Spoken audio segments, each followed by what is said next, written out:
Hello, everybody. This is Dr. Kevin Connors. Welcome to another episode of Connors Clinic Live podcast. Today, we have a special guest, my friend Mike Tigchelaar, and he is a special guest for me because we use his equipment fairly exclusively for our patients. And we really have to keep him healthy because we're dependent upon him. So, but I want to get him talking about how he started using the Rife machine, how he got into frequency therapy, and how he started this company. I want to give people a lot of confidence because we've been using Mike's equipment. I was trying to think of this, Mike, when I bought my first F-117. Gosh, it had to been like 2010, maybe? Yeah, I would say at least a dozen years ago. Right. Yeah, at least that. We used them mainly in our office for a while. I've told other people the story of how we got to where we send everybody home with a Rife now. This is going to be about Mike. And so let's just jump into this. I want to talk to you, Mike, about how did you get started in this? It's such a weird thing for somebody who's not maybe a medical professional to get started into. Dr. Connors, I've always been interested in alternative medicine and things like that. But back in 2003, I was seeing a doctor named Dr. Gary Collar. I think he's retired now, but he was out of Zeeland, Michigan. And he was trying to help me with some of my issues. And he had acquired a Rife device. Back then, it was called a Beam Ray. And he couldn't figure out how to run it. I was building a website for him as well. So he says, hey, why don't you take this home for a couple of weeks, see if you can figure it out, run it for a while, see what it does. So that was my first contact with it. But at the same time, I was doing research because I was building his website on the history of Royal Rife and frequency delivery. So I got the system home. It was, for its time, it was pretty advanced. It was a computerized system, but it was an old DOS type system. And that was our first Rife machine too, was a Beam. Yeah. Yeah. But you know what I'm talking about? Yeah. So they had this big bulb up there and everything. And so I had a few friends over and, we saw some good results with that. I was pretty amazed, and it's stuff you couldn't placebo. But at some point I had to return it. Well, back then that device, I think it was around $6,000. And so I called the company. I ended up with the owner on the phone and we began talking, but we had different backgrounds culturally at the time. And my background was musician, and his background, I found out later on, was used car salesman. So we both approach this culturally differently. And I'm not intend to be critical of the owner because culture affects how we determine what we do or what we don't do. But in the musical culture, people don't realize this. Musicians never pay for music. They only pay for hardware. And it's just an unspoken word. If I know a song or I know a piece, I share it with you, you share it with me. We don't buy music. If you know something, that's how I get it. And I know something, that's how you get it. But we always pay for hardware. The amplifiers, the instruments, all that's always paid for. That we understand that. But new music, no, you don't pay for it. That's not the culture. That's when I'm on the, that's part of the art. That's the art of music that you're sharing. It is exactly. And so when I'm on the phone with the current owner at the time, I says, well, Lynn, I says, how do I get new songs? How do I get new music or new programs from you? And he says, well, you buy another machine. And I says, Lynn, I pretty much split it this way. I'm not going to spend $6,000 on another grand piano to get another version of Chopsticks from you. See, that's not my culture. And he says, well, used car salesman, look, if you want new features, you got to buy another car. See, so this is a clashing of different views of matter. So I hung up the phone, and at that point I decided I need to build my own instrument because I need something that's not only programmable, but upgradable. And I don't want to have to go out and buy something brand new every time at that kind of money just to get one or two programs. So I found another company that actually sold a board. I still use that company that actually had a computer on board. It was programmable, it was flexible, and it was upgradable. And I began working with them. I only ordered a machine with the intent that I was going to own my own. I had no intent that this would become a business or I would share this with anyone else. And so I got the thing finally working with the help of a relative of mine who had more skills than I at the time in electronics. And I began running it. And then another doctor friend of mine, he's a dentist, he says to me, he says, "Hey, I'd like one of these." I says, "Well, you can have mine. I'll build myself another one." So he got the first one. He still has it. And I tried to get it back from him, but he won't let me have it. So he says, "No, you're not getting this one back. This is number one." So, so regardless, at that point, then other people begin calling, and I eventually went from owning my own to over a few years, several hundred people had my device. So what year was this? This all started in 2003, and I would say somewhere around 2006, 7, 8. Somewhere at least by 2006, there was quite a bit of devices out there. So I went back to the board maker, and he began customizing my program to make it unique to us. I paid him to do that. So the first thing we added was what's called an update frequency button. And this is what makes what we do so unique, because now you're part of our culture. When you own our device, if you want new programs, you simply click update frequencies and it downloads all the new things, all the new changes for free. You never pay for it into your system. Can I stop you there? Can I stop you there 1 second, Mike? Because I want to clarify this, because this is really important to me and our patients. When I write a program for a patient, that doesn't get changed when you update frequencies. But just in the last couple years, okay, we're talking and near the end of 2022 right now, with all this COVID stuff going on, you've had multiple coronavirus programs that with that frequency update, now people got that additional program to use during these crisis type situations. And that was just such a huge blessing to people. Right. And we're at our 13th edition. In fact, we just released the COVID variants, I think it's called B4, B5 program. That was actually donated by a spinoff company that only develops custom programs for our users. They donated it to us, but we have over 5,000 users, and many of those will donate programs. Not all of them by any means, but when we get something new and it's tried and tested, for example, we had a doctor call, he's a fairly new client of ours, and he discovered some research that went back 10 years, but this stuff, it has a way of disappearing, getting buried. And there were 4 or 5 proven frequencies in this very long article and study that was done that indicated they had some positive impacts, for example, against cancer. And when he first sent it over to me, I'm a pretty busy guy and I'm looking at all this stuff. And then he calls me and he says, "Hey, did you get that article?" I says, "Yeah, but I didn't see anything in there I could use." He says, "Well, yeah, there's 4 or 5 frequencies in there for cancer that were discovered." I says, "Really?" So I started looking at it closer.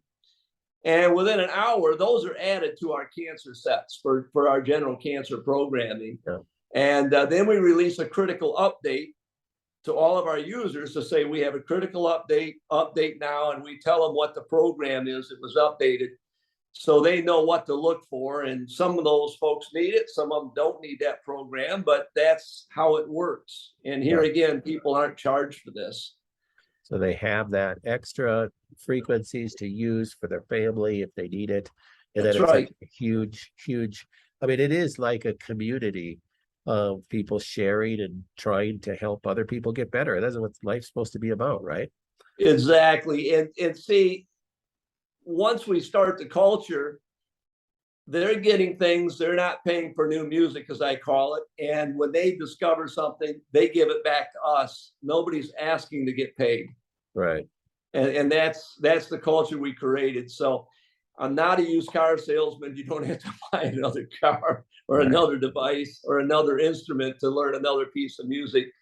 We're going to keep giving you new music. And as a result, the device that you purchased, say in 2013 or 2012, 10 years later, is actually better. We at one point had 350 programs. There's now over 2,400. Yeah. And we keep finding new ones, or we're adjusting the current ones. And so we've done some massive updates through the years as well to improve the functionality and the output of the device. And here again, this is phenomenal. For example, I own a Tesla. The car I bought in 18 was better in 2022 because you get free updates that improves the functionality of the vehicle. That's the culture over there as well. It's very similar to what we've been doing for years. Yeah. So, but it makes a huge difference. We get feedback as well.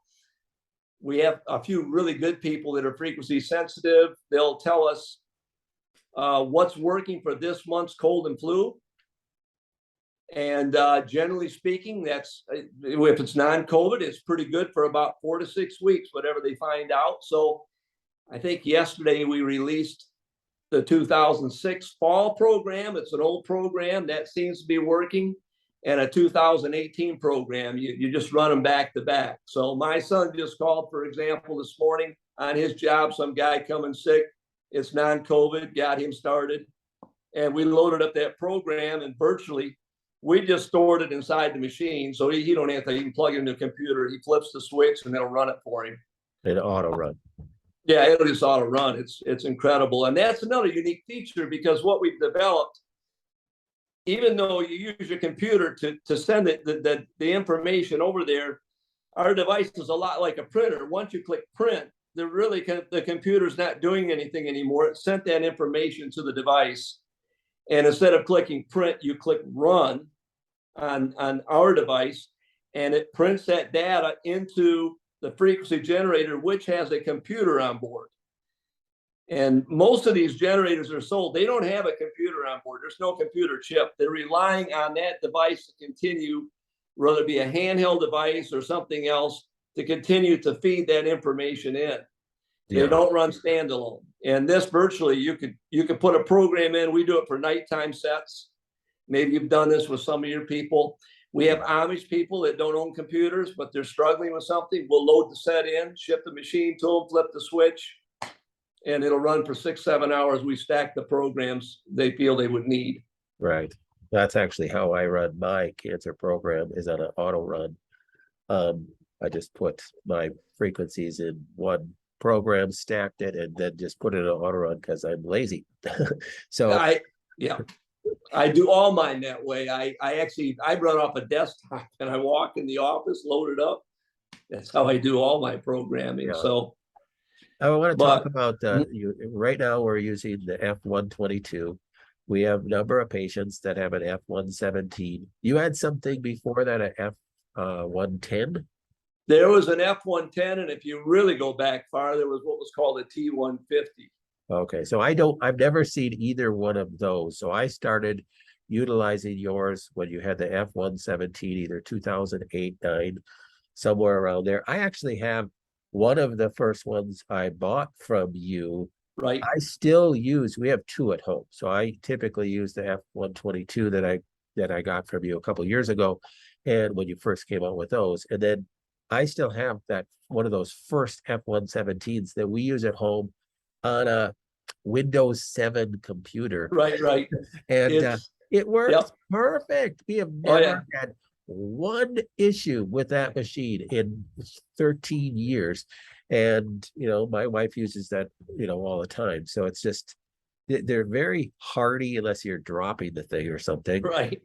They're pieces of electronic device you got to be careful with, but we've never had an issue. And we traveled with those too, carried it in the suitcase, wrap it in a towel or a sweatshirt, and we just never had a problem with it.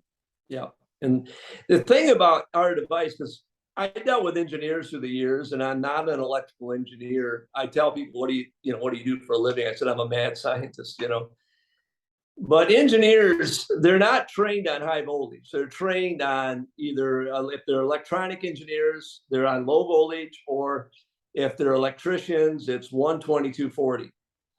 Yeah. So an F122 runs at its peak about 1800 volts, and your old F117 runs 1200. So when I was developing this product, if I talked to an engineer, it was always, you can't do that, you can't do that, you can't do that, because they're looking at things from a much lower voltage, and they're in a box. Unfortunately, most of them can't think out of the box. And so finally, I just had to get rid of these people and just, here, I'm ordering these parts, we're putting them in, let's just see what happens. Because you have no technical guidance they would give you other than no, it will not Right. work. And in reality, things do work. I'm not saying that I haven't smoked a few things. I smoked a lot of things, you know, that, and I'm not talking about this way. I'm talking about my machine. Right. Just for those that got some other culture, I'm not in that one, but you know, I'll give you an example. One of the latest releases that came out about a year ago, and it's something you don't have to have, but some people want it. It's called a jackhammer. But I came up with that idea 3 years ago because there are individuals that want more range, but they cannot afford the higher output bulb. Now, the idea was there, but I couldn't develop it. I couldn't figure out how to do it. But it always sat in the back of my head. And about 6-8 months ago, I finally, in my mind, I figured out how I could do it. How do you up the output of this bulb 256 times? How do you do that? You talk to an engineer, they're going to have some very expensive gadget, and they'll spend months developing this thing with all kinds of schematics and prints. I grabbed a piece of plastic and a piece of metal, a screw and an alligator clip and a wire. And the first test, I actually had jumped the output over 500 times, but the machine smoked in about 10 minutes. It was just way too much. So I had smoke coming out of the hyperdrives. So, but I had it figured out, you know. But how do you figure this out with a piece of metal, plastic, and alligator clip and a wire? If you saw inside the actual unit, it's a very simplistic way I do things. But this is the upside of not being an engineer, because it's like a paper clip. It's so simple. But an engineer who's been trained, and he can't think of simplicity. It's always this complexity to get something resolved. And they're in that box. But, you know, it works. It works incredibly well. We had to test it for about 2 or 3 months to make sure we wouldn't fry anything. Is it a necessary thing? People ask me. I said, well, probably not. But there's always people, they're not happy with a Corvette. They want a Ferrari. They want a Maserati. They want all the speed they can get. So we have devices here for that kind of culture that feel they need everything maximum. And so we have those devices. But here again, in the development, it doesn't happen overnight. If you saw my product, if you took off the hood or you opened up a jackhammer, you say, well, that's simple. And it is very simplistic, but nobody realizes the amount of months or years it took to figure it out. Yeah. How to do it that simple, Sure. you know. So that's one of the things I tell people. What I love about you and your company, TrueRife, is that you're constantly innovating and researching and developing with the idea of the outcome in mind of how we're going to help more people. right. Trying to keep your prices down all the time, trying to make this reasonable for people to be able to have one in their home. Tell us about your company itself. You just moved a couple of years ago, was it, to a different building? Time flies, because I think it's been at least 8 years now. Oh my God. So Okay. at one point, this was actually in the basement of my house. And now we occupy a building that's about probably at least, I don't know if it's 4,000 or 5,000 square feet. We got a big warehouse. You'll see a picture of it on the About page on our website. But when COVID hit, we went wall to wall. It got scary. Fortunately, I was smart enough at the time that I had a lot of inventory, but within a matter of 2 weeks, they about wiped us out. But we were still able to deliver. There has been, as you know, supply chain issues, but I have a huge investment in stock over there that I keep all the time, because is you see and you know and I know, we're not selling shoes. We're fighting for people's lives. Right. And so, you know, a shoe salesman, if he runs out of the shoes you want, big deal. But if I run out of a simple component and I can't finalize the product, this is more than me not making the sale. This would result in the individuals who need this product, I feel, to have an impact on their health and their life and their family's life as well. And so, you know, I lost a lot of sleep. I know you have too. Anyone that's in this situation will. But I tell people there's two types of people in this world, and they're both good people. You have the group that gets up every morning, they go to work, and that's okay. They're trying to provide for themselves or family. But then you got this other group, they get up and they go to war. Every day they get up, they're going to war. And if you watch a soldier in war, he's not just fighting for his country. They may say that. He's fighting for everybody in the trenches with him. And he's trying to save the lives of others, not just his own life. And he's willing to make that sacrifice. And it's just how we're built. There's different people. And to be in this type of business, you've got to be willing to make a sacrifice for others, and keep your eye on the ball. That this is about helping others, not just profits, sales, things like that. Well, and my staff fully know that, because they're all in the boat with that, with me with that too. It's like you just never turn off, because it's always a fight. The powers that be, the 3-letter organizations out there, are constantly trying to destroy us. And it just is what it is. And if you're not willing to fight that fight, I used to teach seminars to doctors, and it's like, if you're not willing to fight that kind of fight, then just don't even think about trying to treat cancer patients or use TrueRife or try to help these really critically ill people, because it's not the same as a regular practice. It's just no, it's a totally different. And here again, it goes back to your culture again, how you were raised, and some of your genetics of where your head's at, you know. Right. And some of us are willing to take risk. And if you're going to be in this business, you're at risk. Yes. But at the same time, can you sleep at night knowing that if you don't take the risk, somebody could die? Right. And that's something that you just can't, some of us can't get it out of our heads. Well, and you can sleep. I sleep very well at night, because when I just think of the patients that are still alive that were supposed to be dead, months, years, decades ago, that are so thankful that, you know, they found this type of therapy. So I just want to thank you. Well, I want to have you back on our programs. TrueRife out of Kalamazoo, Michigan. I've been to your TrueRife conferences and spoke at them many times. I don't know if you're planning on doing any of those again, but you just get to the point of overwhelmed with trying to keep up with production. Right. And, we just try to keep people educated as much as possible. So thank you, Mike.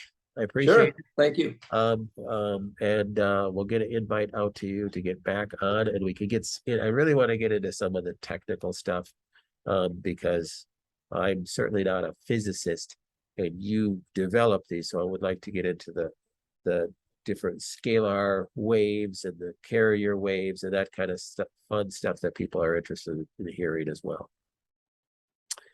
Next time. All right. Thank you. All right.